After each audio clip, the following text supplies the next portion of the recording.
Let's go over the whole of AQA, quantum physics, and electromagnetic radiation. The energy of an individual photon, which is a particle of light, is given by E is equal to hf, where h is just Planck's constant, the value of which is just 6.63, multiplied this by 10 to the power of minus 34 joule seconds. Since the speed of light is just equal to frequency multiplied by the wavelength, i.e. the frequency itself is just equal to the speed of light divided by lambda, we can substitute this back into this equation, and what we're going to get is the second equation, that the energies can also be expressed as hc over lambda. And those are the two equations that we're going to be using a lot in this portion. E is equal to hc over lambda and E is equal to hf. Now, why did I start with this? Well, the photoelectric effect is all about an experiment that actually proves the particle nature of light. So what is the photoelectric effect? Well, it occurs when a photon of sufficient energy releases an electron from a metal surface. Imagine that we have this metal surface. Let's draw one over here. So here are some electrons that are negative. And if we have a photon, which is a particle of light with sufficient energy, then this electron will be able to be released with a certain kinetic energy. Because the energy of the photon is proportional to the frequency, we have a minimum frequency of a photon that's required to release an electron from the surface of a metal, and this is known as the threshold frequency, which is a really important definition. The energy associated with that is known as the work function, which is the minimum energy of a photon required to release an electron from the surface of the metal. I think life would be a little bit easier if they decided to call it the threshold energy, but for historical reasons, it's known as the work function. The symbol for the work function is the Greek letter phi typically, and because E is equal to hf, then the work function will be equal to h, which is Planck's constant, multiplied by the threshold frequency. Let's just call it f naught. The threshold frequency, by the way, is often given this symbol f naught. We also need to talk about the photon explanation of the threshold frequency. So according to classical theory, the threshold frequency shouldn't actually exist. If light was a wave, low energy, intense light should be able to release electrons. What do I mean by that? If I have a metal plate with some electrons, if I have very intense low energy light, meaning that it has a very large wavelength, and very intense means a lot of power incident per unit area. So according to wave theory, this should be able to release electrons. But in practice, no matter how long we wait for, low energy, very intense light does not release electrons from a metal plate. The emission only depends on the energy of the incoming photon. For instance, if we were to have just an individual photon of, let's say, UV light, which has a high frequency and a higher energy, this will be able to release an electron from the surface of the metal. This is because there is a one-to-one interaction between a single incident photon and a single electron that's about to be released. And the emission depends only on the incident frequency / incident energy of the photon. One example of the photoelectric effect is the gold leaf electroscope. So this is done by charging a gold leaf electroscope, which is this device over here, and it's often done with a plastic rod. So charge is accumulated on the surface, and due to electrostatic repulsion, the gold leaf rises. This is because there's electrons here and there's electrons here, and the two repel, causing the leaf to rise. Similar to the way hair rises if you were to touch a Van de Graaff generator. And now imagine that we bring a UV lamp that's releasing some UV photons. Well, if that happens, there will be emission of electrons from this surface. This means that the number of surplus electrons that will remain on the surface will decrease with time, i.e. the negative charge on this plate will end up decreasing. The way we explain this in exam questions is that this occurs because there's a minimum amount of energy that's required to release an electron, and photons must supply this energy in a single interaction. The UV photons can do that because their energy is just given by E is equal to hf, and this is greater than the work function, so electrons can be released. And now imagine that we bring a UV lamp that's releasing some UV photons. Well, if that happens, there will be emission of electrons from this surface. This means that the number of surplus electrons that will remain on the surface will decrease with time, i.e. the negative charge on this plate will end up decreasing.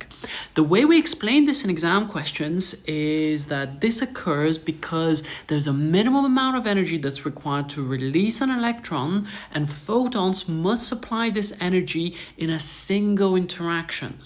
The UV photons can do that because their energy is just given by E is equal to hf, and this is greater than the work function, so electrons can be released. And how do we deal with the photoelectric effect mathematically? Well, we have the photoelectric effect equation. This is actually just simple energy conservation. Hf is the energy before, which is the energy of the incident photon. Some of that energy has to be purely equal to the work function in order for the electron to be released, and the remaining energy is the maximum kinetic energy of the electron that's emitted. i.e. on the left we have the energy before, and then on the right we have the energy afterwards. Please note that hf is not the only equation that we know for the energy of the incident photon. We could write exactly the same equation with hc over lambda is equal to phi plus ek max. And sometimes in a question, we might directly be given the energy of the photon itself. Typically, it might be given in electron volts, but we'll do the conversion in a minute, which is going to be equal to phi plus ek max, like that. And these are all the possible ways of writing the same equation. And let's do an example problem. So we have a surface that has a work function of 2.3 electron volts and light of photons frequency 8.1 times 10 to the power of 14 hertz. Calculate the maximum kinetic energy, and they want the answer in joules. The first thing to note is that the work function is given in 2.3 electron volts, and we want the final answer in joules, so we're going to need to do some conversions. But before we do that, let's just write down our equation, which is that hf is equal to the work function plus the maximum kinetic energy. Now, we're looking for the maximum kinetic energy, so we can directly rearrange for that. And then we're going to get hf, take away the work function. Okay, so h, Planck's constant, is just 6.63 multiplied by 10 to the minus 34. Our frequency is already given in base units, so that's going to be 8.1, or in standard units times 10 to the power of 14 hertz. Take away the work function, which is 2.3 electron volts to joules. We multiply by 1.6 times 10 to the minus 19. Side note, but if I can see the E, I multiply by it. And this is a very useful way of remembering how to convert from joules to electron volts and vice versa. If I can't see the E, I divide by it. Okay, so this here is going to be equal to, if we put that into a calculator, to be around 1.69 multiplied by 10 to the power of minus 19 joules. We can also take the problem further by calculating the maximum speed of the emitted electrons. If we have their maximum kinetic energy, we have their maximum speed. Why is that? Because remember, EK max is also just equal to a half mv squared. We already have that number, so we can just rearrange for v, which is going to be equal to the square root of 2 times the kinetic energy. I'm just going to write E subscript k for the kinetic energy without the max. Divide that by m. Okay, this here is going to give me 2 times our answer from before, which was 1.69, 10 to the minus 19. The mass of an electron is given, which is tiny, 9.11 times 10 to the power of minus 31 kilograms, giving us approximately 6.1 times 10 to the power of 5 meters per second. And now let's talk about photocells as a demonstration of the photoelectric effect. So this is typically done in a surface like this. We have a photoemissive surface, we have an electrode, and then this is connected to the positive end of the terminal, and we have a microammeter like so, with a variable power supply here. Photocells are essentially photoemissive surfaces, and if we were to shine some light with some photons of energy higher than the work function, then electrons are going to be released. These electrons are then detected within the circuit by this microammeter, and they're just detected as current. Now, if the intensity of the incident radiation is increased, more photons per second are incident on the surface. Therefore, more electrons are released per second from the surface. And remember, because current is equal to the rate of flow of charge, if we have more electrons released, then essentially we have more current as well, more charge flowing through per second, i.e. the current will actually increase. And what is the stopping potential? Well, it is simply the potential difference that needs to be applied to the circuit that will stop the electrons with maximum kinetic energy. When that happens, the current in the circuit will drop to 0. Here's a little example. So let's say we have some photons that strike the surface, and let's say that the surface has a work function of 3 electron volts. If the photons have a frequency of 11 times 10 to the 14 hertz, calculate the stopping potential. Our first job is to calculate the maximum kinetic energy of the electrons. For that, we're simply going to use the good old equation that HF will be equal to the work function plus the maximum kinetic energy. So to get the maximum kinetic energy, we need to do HF, take away the work function. So this here will be equal to Planck's constant, 6.63 times 10 to the power of minus 34. Multiply this by the frequency, what is that, 11 times 10 to the power of 14 hertz. Now we're going to take away the work function, which is given as 3.0 electron volts times 1.6 times 10 to the power of minus 19. And if we were to plug this into a calculator, we are going to get around 2.49 times 10 to the power of minus 19 joules. So how much voltage do we need to stop these electrons?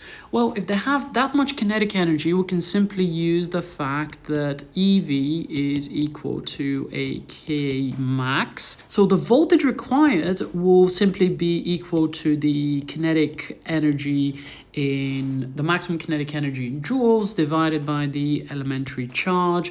In other words, 2.49 times 10 to the power of minus 19 divided by the elementary charge, which is 1.6 times 10 to the power of minus 19, which is around 1.56 volts. Or about 1.6 volts up to 2 significant figures, and this here is our stopping potential. Please note that if we had a problem in which we were given the maximum kinetic energy in electron volts, let's make up some numbers. I don't know, let's say the maximum kinetic energy was 5.0 electron volts. Because of the way the electron volt is defined, the stopping potential for this will just be 5 volts. Sometimes we also get graphical questions based on the photoelectric effect equation. If we were to plot a graph of the maximum kinetic energy against frequency, what would this graph look like? Well, because the photoelectric effect equation is HF is equal to the work function plus EK max. If we were to rearrange for whatever's on the y-axis, in this case, this is the maximum kinetic energy, what we're actually going to get is HF take away the work function. So writing just directly underneath the equation of a straight line, we get that if this is on the y-axis, if frequency is on the x-axis, what is left for our gradient is Planck's constant h. And our negative intercept is going to be the work function. In practice, the graph will look something like this. It can be extrapolated like that, with this point here being the negative work function. This point here is the threshold frequency. Additionally, the gradient of the graph is simply Planck's constant h. What would this graph look like if we had a higher work function? Well, let's draw this in a different color. I'm just going to use yellow. If that's the case, first of all, our threshold frequency is going to be higher. The gradient, though, should be exactly the same because that's still just given by Planck's constant. And our negative work function is going to have a more negative value, which is going to be somewhere over here. So this graph here will represent a higher work function. The gradient can never change because this is Planck's constant, and if you change Planck's constant, you'll probably get a Nobel Prize. Moving on to collisions of electrons with atoms. We need to know about the ionization and excitation in a mercury fluorescent tube. Please note that typically in exams we get mercury, but you may potentially get a different gas. So initially electrons pass through the tube, collide with electrons in the mercury atoms. They transfer energy and the mercury electrons go into higher energy levels. The excited electrons then de-excite to lower energy levels.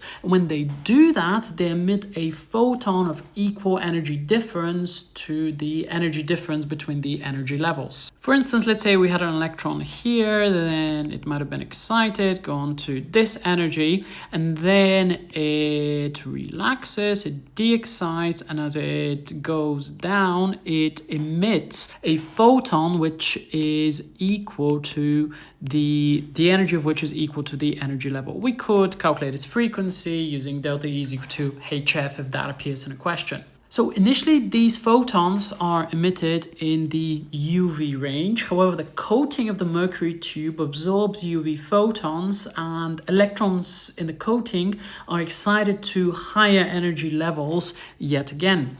However, they come back to a previous lower energy level and then they emit a photon equal to that lower energy difference, and hence they emit a lower energy visible photon that are typical in the visible range. This can appear in terms of a 6 marker or maybe an entire question, which is split into a few different parts, but generally speaking, writing these points should virtually guarantee full marks. So let's talk more about energy levels and photon emission. Line spectra are evidence for transitions between discrete energy levels in atoms. What does that mean? Well, here are the energy levels of electrons within an atom. When an electron absorbs a photon, so let's say we had one in the ground state over here, what would happen is it will go up in energy level and the energy of the photon has to be equal to the difference in energy levels. In this case, this would be 10.2 electron volts. However, when electrons de-excite and go down in energy level, they would release a photon equal to the energy level difference. So for instance, if an electron was to go down from this state back down to negative 13.6, it's going to release a photon of that energy. We could even calculate the frequency of that photon if we wanted to. We'll just use delta E is equal to hf. For delta E, just worry about the actual magnitude. So that will be minus 13.6, take away 3.4, and then the magnitude of that is just 10.2 electron volts, which is equal to hf, meaning that the frequency of that particular photon would be 10.2. Let's convert the electron volts to joules. So multiply this by 1.6 times 10 to the power of minus 19 divided by Planck's constant, 6.63 times 10 to the power of minus 34 joules per seconds, giving us around 2.5 multiplied by, 10 to the power of 15 hertz. Sometimes the questions ask about the wavelength, and if that's the case, we're just going to use that delta E is equal to hc over lambda. Very often we would actually use the delta E to be E1 take away E2, but the math schemes are not super consistent with this. We want to avoid any negative answers, so my advice is just to consider the absolute value of that. And this is part of the remarkable nature of quantum physics. Only certain energy levels are allowed. The electron can be in this location, or it could be in this energy level or this energy level, but it absolutely cannot be anywhere in between. If it could, once we have a look at the spectrum, essentially running the light from a mercury lamp through a diffraction grating, we should see a continuous spectrum, which essentially is like a rainbow. But we don't see that. We only see discrete energy levels that are going to relate to certain transitions. So perhaps this one here might give away a photon of a certain frequency and a photon of a certain wavelength, which might relate to this one over here. Then the other possible transition, let's say going from here to here, might give this one across here. Maybe this one here will correspond to this line. And notice how these are discrete individual lines, meaning that the energy levels within the atoms have to be discrete as well. And here is something really important that comes up a lot in exams. Why are energy levels negative? Well, energy levels are negative because in order to remove an electron, energy has to be supplied. Once free, an electron has zero energy, and you can see all those negative numbers as they rise, they get closer and closer to zero. And now let's talk about wave-particle duality. So we have two sets of experiments. The photoelectric effect suggests that electromagnetic waves, i.e. light, have a particle nature. However, it was also discovered that electrons and particles in general can have a wave nature via electron diffraction. So the actual experiment is shown here. You've probably seen this in the lab. You don't have to remember all the different components. In general, we have a filament, and then we're applying quite a high voltage, and this over here is the electron beam. It passes through a graphite target. Why do we use graphite? Well, the spacing between the atoms is such that it would act as a diffraction grating for the electrons. Now, if the electrons have pure particle behavior, they should produce just a pure spot with some particles scattered randomly. So if this was true, we would get sort of something basically like this. This is where most of the particles will land. Maybe one will land over here, here, maybe one will land over there. But in general, it will be just a very strongly centered pattern towards the center. This is not what we see. We see a pure diffraction pattern. We see bright concentric rings which actually show pure wave property, i.e. diffraction. The bright rings occur where constructive interference occurs, and it's quite similar to the diffraction grading formula, which is that d sine theta is equal to n lambda. So particles actually have some wave behavior. If particles have wave-like behavior, then there should be an equation for the wavelength, and that is the Broglie wavelength equation, that it is equal to h, which is Planck's constant, divided by mv, which is the momentum of the particle. We can also use this equation to actually explain what would happen to the diameter of the rings if we were to increase the voltage. Remember, the equation for the wavelength was that the wavelength was equal to h divided by mv, where this here is a lowercase v for the speed and this is an uppercase v for the voltage. So if we were to increase the voltage, the electrons that are traveling towards the graphite are going to have higher speeds. So this V here will also increase. Because of that, the de Broglie wavelength would decrease. And the distance between the concentric rings is actually proportional to the wavelength, so this distance here would decrease. Let's write these down. Another way to think about it is that the wavelength will also now be different to the atomic spacing, or more different. Therefore, there's going to be less diffraction because of it. Let's do another example. So we have a particle that has a kinetic energy E and a de Broglie wavelength of lambda. What is the de Broglie wavelength if the kinetic energy of the particle is doubled? So first of all, let's write the expression for kinetic energy, simply that this is equal to a half mv squared. So if I was to double the energy, how will the speed actually change? Well, v is equal to the square root of 2e divided by m, meaning that v is just directly proportional to the square root of the kinetic energy. So if we were to get another factor of 2 in here, v is just going to go up by a factor of root 2. But since the wavelength is given by h over mv and h and m are constant, well, if v increases by a factor of root 2, then the wavelength should decrease by a factor of root 2. Therefore, the new wavelength will actually be equal to the original wavelength, let's call it lambda 2, will be equal to the original wavelength divided by root 2. So this was the whole of electromagnetic radiation and quantum phenomena. What you should definitely do next to give you the best chance of improving your grade is have a look at this next video, which is the whole of waves, the next portion of the topic. Click right over here. Enjoy.